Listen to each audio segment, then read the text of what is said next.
پێغەمبەری خوا فەرمی عەلەیهی سەڵات وەسەلام هەر کەسێ ڕەوشتی جوان بێ یەکێ لەوانە لەو دەستکەوتانەی کە دەستی دەکەوێ ئەو مرۆڤە لە قیامەتە ئەفەرمێ من ماڵێکی بۆ مسۆگەر دەکەم ئەعلە الجەنە واتە لە هەرە پلە بەرزەکانی بەهشت کە فیردەوس الأعلایە 100 پلەیە واتە پێغەمبەری خوا شوێنێکت بۆ دابین دەکا کە لەکوێ لە بەهشتا بەڵام لە بەرزترین شوێر و هەروەها پرسیانە لە پێغەمبەری نازدار صلی الله عليه وسلم پرسیاریان لێ کردووە پێغەمبەری خوا ئایا چی شتێک زۆر مسلمان کەسێک یان کەسێک لە دنیادا لە قیامەت ئەیبا بۆ بەهشت پێغەمبەری خوا صلی الله عليه وسلم ئەفەرمێ دوان لەم حەدیسەدا یەکەمیان ئەفەرمێ التەقوا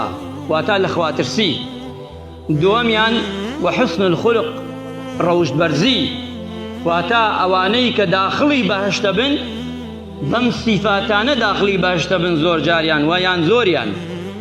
بەم سیفەتە بەرزانە ئەگەر تۆ سیفەتت وابوو چاک بوو باش بوو خوای گەورە ڕەحمت پێ دەکا چۆن ڕەحمت پێکا مسلمان عەزیزەکان خوا شرین تەکا لە دڵی هەموویدا خۆتش نازانی شرین تەکا کاتێ دەگەڕێیتەوە بەلای خوا خوای متعال ڕوحت بە ئاسانی لە بەرگت ئەکاتەوە ئەزیەتت نادا ئازارت نادا یان ڕوحی تۆ دەگەڕێتەوە بەلای خوا ئەیکاتە موعجیزەیەک بۆ مرۆڤەکانی تر بۆ کەسەکانی تر بەو چاکانەی کردوتە بەو نیە سافەی کە کردوتە مسلمانە عەزیزەکان ئامان و 100 ئامان من زۆر جا تاکید دەکەم بڕواتان هەبێ ئێمە چەندێ بایەخە دەین بەکردەوە ئەبێ سێ ئەوەندە بایەخ بدەین بە دڵەکانمان ئایا ئەو کردەوانە کە دەیکەین دڵەکانمان چەندێکی بۆ خوایە خوا سێر دڵەکە خوای گەورە سێر کردداری زۆر ناکە